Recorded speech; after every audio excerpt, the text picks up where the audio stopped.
Hi guys, welcome back to my YouTube channel. I am Pratishtha and here I am with another video. So आज की video का topic है कि आप job के साथ कोई जॉब कर रहे हैं उसके साथ कोई गवर्नमेंट जॉब की तैयारी कैसे कर सकते हैं, इसके बारे में आज मैं आपको बताऊंगी सारी चीज़ें। कैसे आप टाइम को यूटिलाइज़ कर सकते हैं, कैसे आप अपनी सिचुएशन का यूज़ कर सकते हैं, एवरीथिंग। तो आइए वीडियो शुरू करते हैं।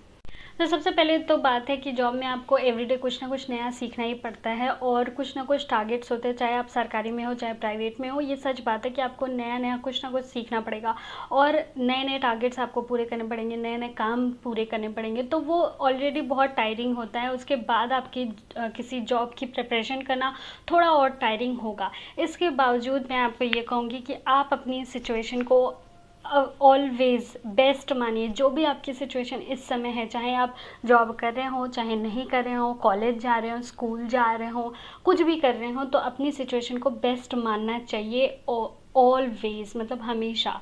क्योंकि देखिए, अगर आप देखें तो जितने लोग भी अभी स्कूल में हैं, आपको लग रहा होगा, अगर आप जॉब कर रहे हो तो आपको लग रहा होगा जो स्कूल वाले हैं वो सबसे मज़े में हैं क्योंकि उनके पास बहुत सारा समय है। पर अगर आप उनके व्यू से देखें तो वो सोचते हैं काश मैं जल्दी से बड़ा हो जाता, जल्दी से जॉब मिल जाती, उसके बाद मैं अपना ड्रीम जॉब ले पाता। वो ये सोच रहे हैं। जो लोग कॉलेज में हैं वो ये सोच रहे हैं कि यार एसएससी स्टेनोग्राफर में सिर्फ 12th पास ही तो मांगा है, मैं फालतू में कॉलेज कर रहा हूँ और कॉलेज की वजह से पढ़ाई नहीं कर पा रहा हूँ। वहीं आप अपनी जगह से देखेंगे तो आपको लगेगा वो कॉलेज में भी पढ़ रहा है, वाह उसका तो पढ़ाई हो रही है अच्छे से, वो घर पे भी आके पढ़ रहा है, एसएससी स्टेनोग्राफर का भी कर रहा है, फिर वो ग्रेजुएशन कर लेगा तो दूसरे जॉब भी कर सकता है। तो आप इस तरह से देखेंगे तो देखिए, आप किसी का भी सिचुएशन देखिए, आपके नज़रिए से वो अच्छा रहेगा और जो उस सिचुएशन में है उसके हिसाब से वो बेकार रहेगा। इस वजह से इन सारी बातों को छोड़िए और अपनी सिचुएशन को बेस्ट मानिए। बहुत सारे लोग ऐसे हैं जो चाहते हैं कि उनकी कोई जॉब लग जाए और वो इंडिपेंडेंट हो जाए, उनके पास पैसे आ जाएं ताकि वो अगली तैयारी कर सकें। तो आपके पास वो पैसे हैं, आप जॉब करते हो, इंडिपेंडेंट हो, अपने से आ जा सकते हो हर जगह, तो इस चीज़ को यूटिलाइज़ कीजिए और अपनी सिचुएशन को बेस्ट मानिए, तभी इसमें से आप बेस्ट निकाल सकते हैं। और इसमें ये भी बहुत बड़ी वजह है कि जब आपके पास जैसे जॉब है तो आपको अलग से पढ़ाई करनी पड़ेगी। वो जो टाइम आप यूज़ करोगे वो काफ़ी अच्छे से यूज़ करोगे क्योंकि आपको पता है कि आपके पास थोड़ा ही समय है, उसी में आप एकदम बेस्ट निकालोगे। वहीं पे जो स्टूडेंट्स होते हैं उनको सिर्फ पढ़ाई करनी होती है, तो वो उनको दिन रात उनसे यही बोला जाता है कि पढ़ो पढ़ो पढ़ो पढ़ो, तो वो इस चीज़ से बहुत बोर हो जाते हैं। वो चाहे पूरा दिन पढ़ें फिर भी उतने ही घंटे की पढ़ाई एग्जैक्टली कर पाते हैं, अच्छे से कर पाते हैं जितनी आप करोगे। तो इस वजह से ये मत सोचो कि मैं जॉब कर रहा हूँ तो मेरा नुकसान है, वो लोग तो दिन भर पढ़ रहे हैं। ऐसा नहीं होता है। आप जितना खुद एफर्ट लगाओगे उतना ही उनका भी रियल एफर्ट लग रहा है। तो हमेशा इस बात को ध्यान में रख के चलिए और हमेशा पॉजिटिव रहिए। हाँ, तो कोई भी ट्रिक बताने से पहले मैं एक बात कहूँगी कि अगर आप 8-9 घंटे की जॉब करते हैं और आप उसके बाद भी आपको चाहिए कि आप किसी सरकारी डिपार्टमेंट या किसी भी जॉब की तैयारी आपको करनी है, पढ़ाई करनी है, तो सबसे पहली चीज़ जो आप करेंगे वो ये करेंगे कि सारे सोशल मीडिया ऐप्स को डिलीट कर दीजिए, छोड़ दीजिए। अगर आप वेबसाइट से भी जाके यूज़ करते हैं तो बंद कर दीजिए, बिल्कुल भी मत चलाइए। फेसबुक, इंस्टा और जो भी फालतू की ऐप्स हैं उसको हटा दीजिए क्योंकि ये सब आपको कभी काम नहीं आएंगे। बहुत सारे लोग कहते हैं कि नहीं, इंस्टा से तो मैं बहुत कुछ सीखता हूँ, इसके चैनल्स फॉलो किए हैं, तो थोड़े दिन के लिए हटा दीजिए क्योंकि आपको पता है कि आपका जो पूरा टाइम है वो काफ़ी कॉम्पैक्ट है और आपको उसी में जॉब करना है, उसी में आराम करना है और उसी में आपको अपनी तैयारी करनी है। सो आपके पास बहुत ज़्यादा काम है। अगर सबको पता है कि रील्स और जो फेसबुक पे वीडियोस आते हैं उसको देखते देखते 2-3 घंटे आराम से बीत जाते हैं, ठीक है, सबको पता है, सारे लोग उसके चंगुल में आ जाते हैं। इस वजह से ट्राई कीजिए कि ये सारे ऐप्स जब तक आपका एग्ज़ाम हो नहीं जाता तब तक आप इनको डिलीट कर दीजिए आराम से। सिर्फ व्हाट्सएप यूज़ कीजिए थोड़े पर्सन्स के साथ। इसके साथ ही यूट्यूब से भी बहुत डिस्ट्रैक्शन होता है, तो यूट्यूब में भी ऐसे जो आपने चैनल्स सब्सक्राइब कर रखे हैं जैसे कि फ़नी वीडियोस के, स्टैंड अप कॉमेडीज़ के या फिर किसी मूवी के, तो गानों के, तो इन सारे ये जो सारे चैनल्स हैं उनको कुछ समय के लिए अनसब्सक्राइब कर दीजिए या एटलीस्ट म्यूट कर दीजिए ताकि आपको सिर्फ और सिर्फ पढ़ाई की चीज़ें आपके सामने दिखें और आप अपने खाली समय में सिर्फ पढ़ाई कर सकें और इन्फॉर्मेशन ले सकें। तो अब चलिए आते हैं मेन बात पे। देखिए, अगर आप जनरल कहीं जॉब करते हैं तो आपको 9 से 6 बजे तक आपका जॉब का टाइमिंग होगा। मैं एकदम जनरल लेके चल रही हूँ, ऐसे आपका बढ़ सकता है, घट सकता है, जो भी है। अगर आपका जो जॉब टाइमिंग है वो 9 से 6 है तो आपको 8 बजे तैयार होना पड़ेगा 9 बजे ऑफिस जाने के लिए। तो 8 के पहले 2 घंटे यानी कि 6 से 8 इधर 2 घंटे आपके मिल गए। और अगर 6 बजे आपका ऑफिस बंद हो जाता है, आप 7-8 बजे तक पहुंच जाते हो, घर आ जाते हो, थोड़ा सा फ्रेशन अप हो जाते हो और 7:30 तक आपने चाय पानी कर लिया, अपना थोड़ा सा रेस्ट कर लिया, तो 7:30 के बाद 12 बजे तक आपको मिलते हैं 4.5 घंटे। उसमें से भी आधे घंटे बीच में आप निकाल लीजिएगा अपना डिनर का और थोड़ा सा वॉक करने का, तो आपको मिलते हैं 4 घंटे। अब आपके पास कितने घंटे हैं? 2 घंटे सुबह और 4 घंटे शाम को, 6 घंटे आपके पास हैं। अब ये 6 घंटे आपकी लाइफ बदल सकते हैं। तो कैसे यूज़ करना है इन 6 घंटों को? सबसे पहली चीज़ तो ये है कि आपको किस दिशा में मेहनत करनी है ये आपको एकदम अच्छे से पता होना चाहिए। जैसे मान लीजिए कि आपका टारगेट नॉर्थ में है और आप वेस्ट में चल रहे हो, सेम उतनी ही मेहनत करो जितनी आप नॉर्थ में करते, उससे ज़्यादा ही कर रहे हो, बहुत मेहनत कर रहे हो, आप वेस्ट में चलते जा रहे हो, तो क्या कभी आप अपने गोल को अचीव कर पाओगे? नहीं, वो गोल आपका नॉर्थ में है। इस वजह से हमेशा आपका डायरेक्शन आपको पता होना चाहिए कि मुझे मतलब क्या करना क्या है ना, और उसी दिशा में आपको आगे बढ़ना है, उसी दिशा में आपको मेहनत करनी है। तो उसके लिए आप क्या करेंगे? आपके जो भी एग्ज़ाम की आपको तैयारी करनी है उसका आपको एकदम बहुत ही इलेबरेटेड सिलेबस चाहिए आपको, और वो भी आपके फ़ोन में या फिर आपके लैपटॉप में नहीं होना चाहिए। सबसे बेस्ट तरीका है कि वो हार्ड कॉपी में होना चाहिए, आप उसको टच कर सको, आपके पास हो वो, तो सिलेबस आपके पास होना ज़रूरी है। अगर मैं बात करूँ एसएससी स्टेनोग्राफ़र की, जैसे अगर आप एसएससी स्टेनोग्राफ़र बनना चाहते हैं तो मेरे टेलीग्राम ग्रुप पे आपको एक माइक्रो सिलेबस मिल जाएगा जिसमें आपको टॉपिक वाइज पूरा दिया हुआ है सारे सब्जेक्ट का कि आपको एग्जैक्टली क्या क्या पढ़ना है। तो उसको आप डाउनलोड कर लीजिए और उसके बाद उसका प्रिंट निकाल के रख लीजिए अपने पास, ताकि आप उसमें से काट सकें कि आपका ये चीज़ हो गया है, आप हमेशा उसको देख सकें, आप उसमें से आइडिया लगा सकें कि कितनी चीज़ें आपकी बाकी हैं। और या तो आप उसको हार्ड कॉपी में अपने पास रखिए स्टेपल करके, और या फिर अपने सामने दीवार पे, टेबल पे कहीं तो उसको चिपका दीजिए, ताकि बार बार आपको याद आता रहे कि आपको इतनी सारी चीज़ें करनी है। तो जैसे कि मैंने अभी आपको बताया है कि आपको वीकडेज़ में 6 घंटे मिलेंगे और वीकेंड में आपको पूरा दिन है आपके पास, तो उसी हिसाब से आपको पूरा सेट करना है चीज़ें कि वीकेंड पे आप क्या पढ़ोगे और वीकडेज़ पे क्या पढ़ोगे। कहीं कहीं वीकेंड्स की जो छुट्टी होती है वो सैटरडे संडे होती है, तो वेल एंड गुड, आपका बहुत अच्छा है कि आप 2 दिन को यूटिलाइज़ कर सकते हो, उसमें आप आराम भी कर सकते हो, टेस्ट भी कर सकते हो और उसके बाद रिविज़न भी कर सकते हो और नया पढ़ भी सकते हो। और अगर आपके पास सिर्फ संडे की छुट्टी मिलती है तो भी आप उसको अपनी तरीके से यूटिलाइज़ कर सकते हैं। मैंने हमेशा बताया, अपनी चीज़ों को हमेशा बेस्ट समझिए, आपका जो भी सिचुएशन है उसको बेस्ट समझिए और उसमें से भी बेस्ट आपको निकालना है अपनी लाइफ के लिए। तो अब देखिए, आपके पास सिलेबस हो गया और आपके पास टाइमिंग्स हो गई कि आपको 6 घंटे मिल रहे हैं वीकडेज़ में और इतने घंटे मिल रहे हैं आपको वीकेंड्स में। अब आपके हिसाब से आप अपना बना लीजिए कि मुझे कितने कितने काम में कितना कितना टाइम लगता है और इन सारे कामों को छोड़कर मुझे पूरे वीकेंड में कितना टाइम मिल जाएगा। जब ये दोनों आपके पास हो जाएं तो आपको स्टार्ट कैसे करना है? देखिए, आपके पास सिलेबस है, आपके पास टाइम है, एक डायरी लीजिए। मैं हमेशा आप लोगों को बताती हूँ कि टू डू लिस्ट लिखिए एवरी डे का, लेकिन अगर आप वो स्टिकी नोट में या फिर किसी कागज़ में या फिर कहीं भी ऐसे लिख देते, किसी भी कॉपी में लिख दे रहे हैं कि आज ही के लिए तो ज़रूरी है, देख लेंगे कि टारगेट पूरा हुआ या नहीं, तो वो आपको इतना फ़ायदा नहीं करेगा जितना एक डायरी करेगी। हमेशा एक डायरी लीजिए और डेट वाइज उसमें अपना टारगेट्स लिख लीजिए कि आज के दिन में मुझे इतना करना है, और हमेशा उसको कट करते रहिए। जितना आपने, जैसे आपने लिख लिया कि आज मुझे पढ़ना था, मुझे हड़प्पा पढ़ना था और मोहनजोदारो भी पढ़ना था, तो दोनों आपको पढ़ना था, आपने लिख लिया, तो अगर आपने दोनों पढ़ लिया तो उसको टिक कर लीजिए कि हाँ ठीक है, आज का मेरा ये टारगेट पूरा हो गया। आपको रीजनिंग में ब्लड रिलेशन पढ़ना था तो उसको टिक कर लीजिए, जैसे ही आपने पढ़ लिया तो उसको हाँ ठीक है, ये मेरा खत्म हो गया। ऐसे ही एवरीडे कीजिए। 15 दिन बाद, 16 दिन बाद, 1 महीने के बाद जब आप फिर से पलट के देखोगे तो आपको अपना इम्प्रूवमेंट पता चलेगा। अगर आपने इम्प्रूव किया होगा, अगर आपने काम किया होगा, तो भी आपको पता चल जाएगा कि हाँ यार, मैंने इतने इतने दिन ये चीज़ें चीज़ें की थी, और अगर आपने नहीं भी किया होगा तो भी आपको पता चल जाएगा। तो उससे आपको एक गिल्ट आएगा कि यार अभी तक मैंने ये नहीं किया, मैंने सोचा था 15 दिन पहले से ही तैयारी शुरू कर दूंगा, इतना टाइम हो गया है, तो फिर आप फिर से शुरू कर सकते हैं। तो ये बहुत अच्छा तरीका है। डायरी जो होती है ना, वो आपका एक आईना होती है। आप जो भी डायरी में आज लिखोगे, आज से आप 1 महीने बाद भी पढ़ोगे तो आपको लगेगा ओ उस समय मैंने ये सोचा था और ये किया मैंने। मतलब अगर आपने गोल अचीव किया तो आपको अच्छा लगेगा, मोटिवेशन आएगा। अगर आपने गोल अचीव नहीं किया तो आपको गिल्ट आएगा, और उससे आप अगले तैयारी के लिए, मतलब अगले जो 15 दिन है उसको अच्छे से यूटिलाइज कर सकते हो।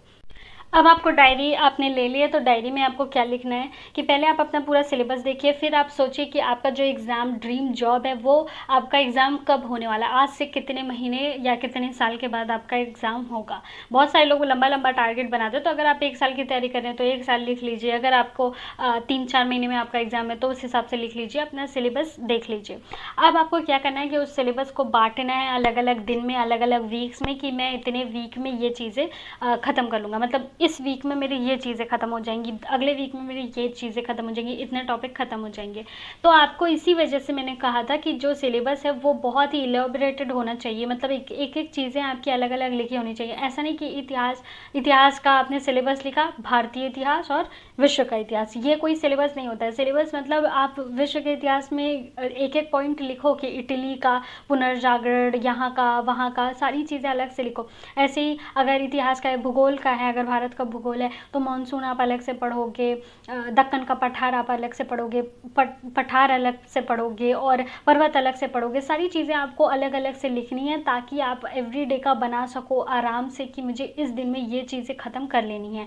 ऐसे ही मैं अगर रीजनिंग की बात करूँ तो उसमें भी आप एक एक चीज़ लिखो कि ब्लड रिलेशन आप पढ़ोगे, डायरेक्शन आप पढ़ोगे, सीरीज़ आप पढ़ोगे। ऐसे ऐसे आपको सारा टारगेट बना लेना है।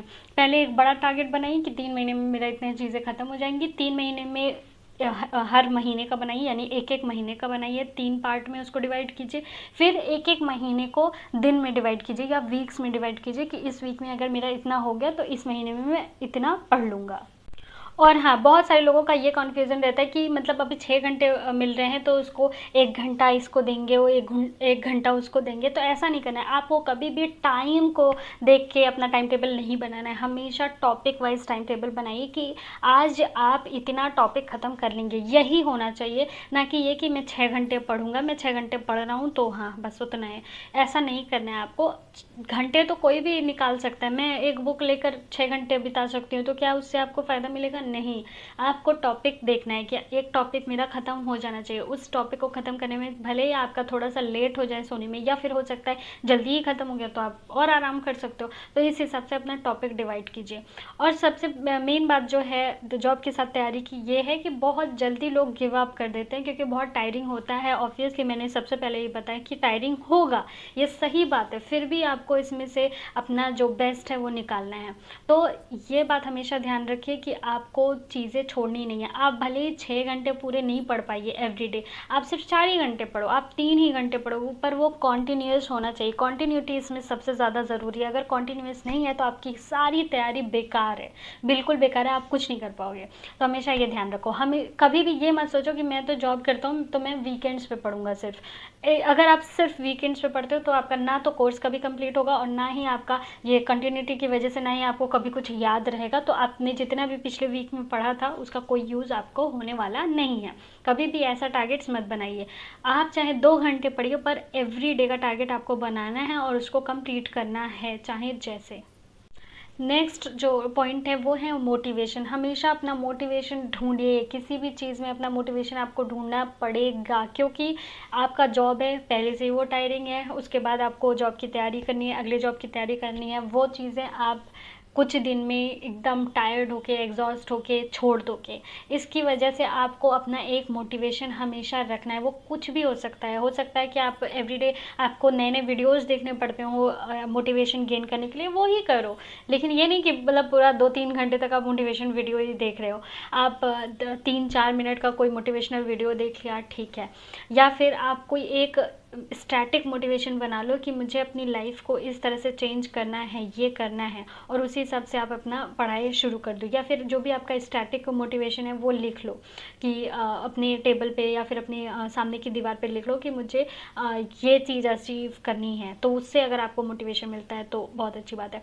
कुछ लोगों के यहाँ ऐसा होता है कि मतलब उनके रिलेटिव उनको बहुत ही ज़्यादा डाउन करते हैं, बहुत ही ज़्यादा उन पर कटाक्ष करते हैं कि अरे तुम तो यहीं रह गए, ये हो गए, वो हो गए। तो उनकी वजह से कुछ लोग होते हैं कि जो स्टार्ट करते हैं अपना प्रिपरेशन। तो आप ये भी लिख लो, अगर आप दीवार पे इस बात को नहीं लिख सकते तो डायरी में लिख लो कि मुझे अपने ये चाचा जी को ये दिखाना है कि मैं वर्थ हूँ।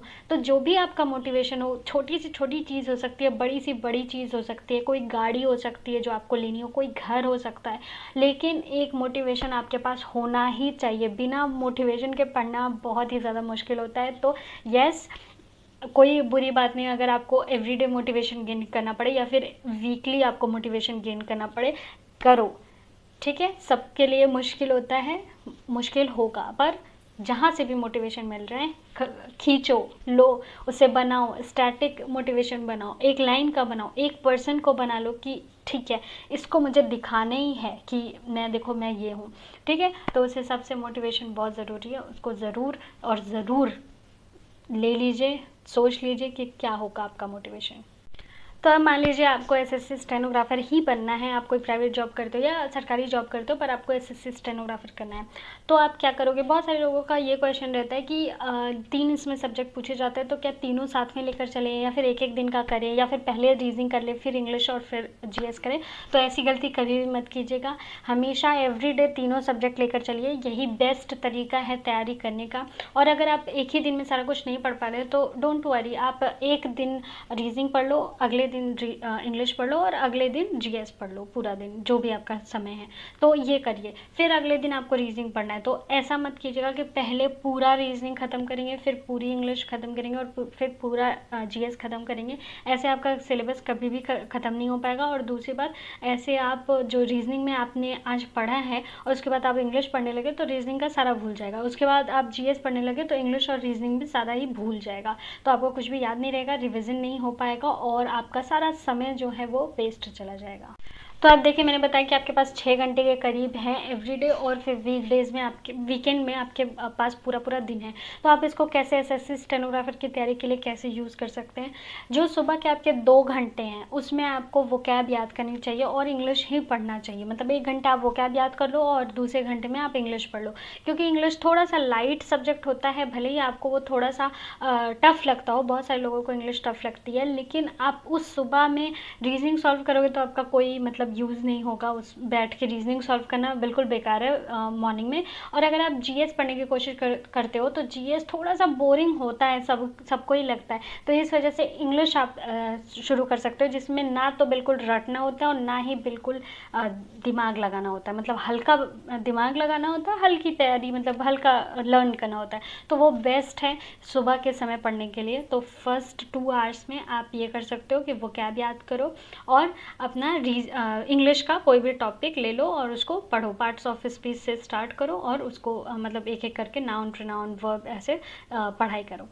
फिर शाम का समय जब होता है, जब आप शाम को जस्ट पढ़ने जाओ तो आपको चाहिए कि आप जीएस पढ़ो, क्योंकि आपके पास उस समय 4 घंटे का समय है, आपको कोई जल्दी नहीं होगी। और जीएस अगर आप पढ़ते हो, जैसे आपने जॉब किया, ओके ठीक है, आप थोड़ा सा थक गए, थोड़ा सा आराम कर लो, आपने चाय पानी पी लिया, फेस वॉश कर लिया या नहा लिया, अभी आप फ्रेश हो गए हो, तो अभी आप फ्रेश मूड में आपको जीएस पढ़ना चाहिए। जीएस आप पढ़िए अच्छे से, 2-3 घंटे भी आप उसको बढ़ा सकते हैं, 2-3 घंटे जीएस पढ़िए, क्योंकि जीएस का जो सिलेबस है वो भी वास्ट है, आपको ज़्यादा पढ़ना पड़ेगा, तो वो पढ़िए। उसके बाद जब आप एकदम सोने जाएं उसके 1 घंटे पहले आपको रीजनिंग पढ़ना चाहिए, क्योंकि रीजनिंग में क्या होता है कि आपको मैथ्स की तरह होता है, वो आपको हमेशा पेन चलाना ही होगा, आपको कुछ रटना नहीं है, हमेशा पेन चलाना पड़ेगा, जिससे आपका दिमाग वर्क करता रहता है और आपको ऐसे नींद नहीं आती है।